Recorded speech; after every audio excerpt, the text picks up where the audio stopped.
আমি এখন ট্রেনে আছি। আজকে আমি কক্সবাজার থেকে চট্টগ্রামে যাচ্ছি। আমার ট্রেনের শিডিউল ছিল 10টা থেকে, এবং এই ট্রেনটা নির্ধারিত সময়ে প্রায় 3 ঘন্টা পরে জার্নি শুরু করে। একদম লোকাল ট্রেনে আছি, শোভন চেয়ার। যদি আমার এই পাশে দেখেন তাহলে শোভন চেয়ার।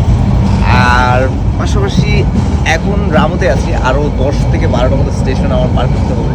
কতক্ষণ লাগে জানি না, আরও মানে 4-5 ঘন্টা তো লাগতেই পারে। তো আজকে পুরো জার্নিটা দেখানোর চেষ্টা করি। জীবনানন্দ দাশের একটা বিখ্যাত কবিতা আছে, I have seen Bengal face. আমি বর্তমানে বাংলার মুখ দেখছি। আসলে খুবই চমৎকার, খুবই ভালো, একদম প্রকৃতি দেখে দেখে যাওয়া যায়।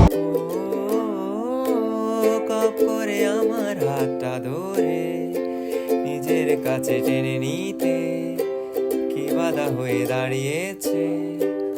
বাসে করে যাওয়াচ্ছে, ট্রেনে যাওয়াটা অনেক বেশি স্বস্তিদায়ক, অনেক বেশি আরামদায়ক। বাসে অনেক সময় অনেক ঝামেলা থাকে, অনেক কিছু সহ্য করতে হয়। তবে আমি এখন একদম উইন্ডো সিট পেয়েছি, যার কারণে আমার খুবই ভালো লাগছে বিষয়টা, এবং প্রকৃতি দেখে দেখে যাওয়ার একটা মজা আছে। ট্রেন জার্নিতে সবচেয়ে বেশি মজার বিষয় হচ্ছে আপনি আশেপাশে প্রকৃতি দেখে দেখে যেতে পারবেন, গ্রাম দেখতে পারবেন।